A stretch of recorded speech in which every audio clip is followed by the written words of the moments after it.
Hey, what's up guys? This is Anthony from Anthony's Customs, and for this review we are looking at the Optimus Primal and Megatron 2-pack figures from Beast Wars.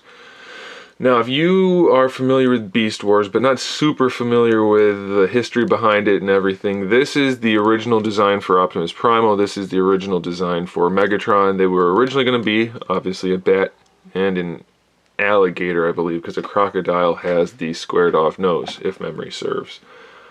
And they decided that was a bad idea, and that's how we ended up with a gorilla and a T-Rex.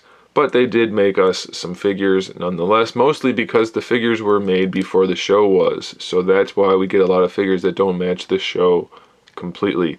These are two figures that have the quick transformation for this guy.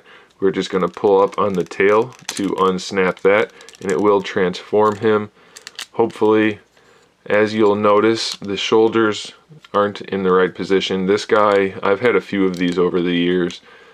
It always ends up out of sync. These shoulders are supposed to go all the way up like that, but still, it doesn't work that well. This is an old figure.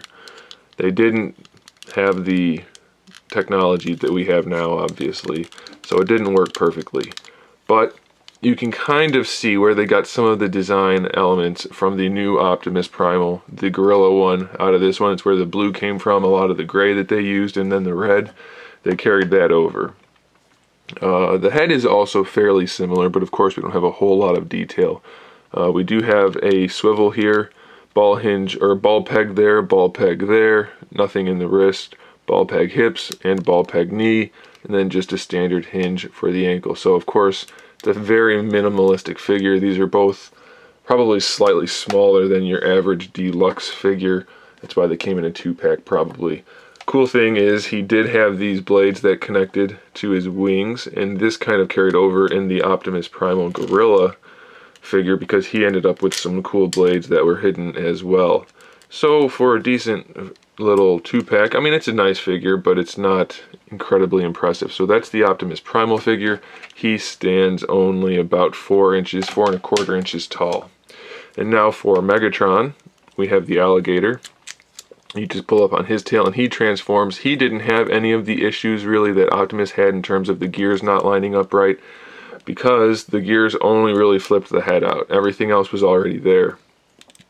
The alligator legs were already there, and the alligator arms were already there. So he's a little bit more of a solid figure, fewer issues, but that's what he looked like. You can see that head is slightly similar to the one that we see now on the T-Rex version.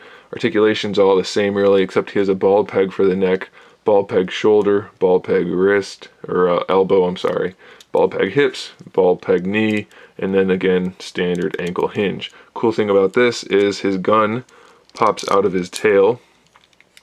Is that right? Or do I have to take the whole thing off? I think I have to take the whole thing off. I'm probably not supposed to do that. It's been a long time since I've looked at these guys, so I apologize for my lack of accuracy. Let's get that back on. Goes the other way. Come on. Like that. Cat, stop making that noise. I don't know if you guys can hear him, but he's making a lot of noise. So the tail pops off, and now it's a gun. There we go. Okay, it doesn't work that great, but it does turn into a gun. He can't hold it very well.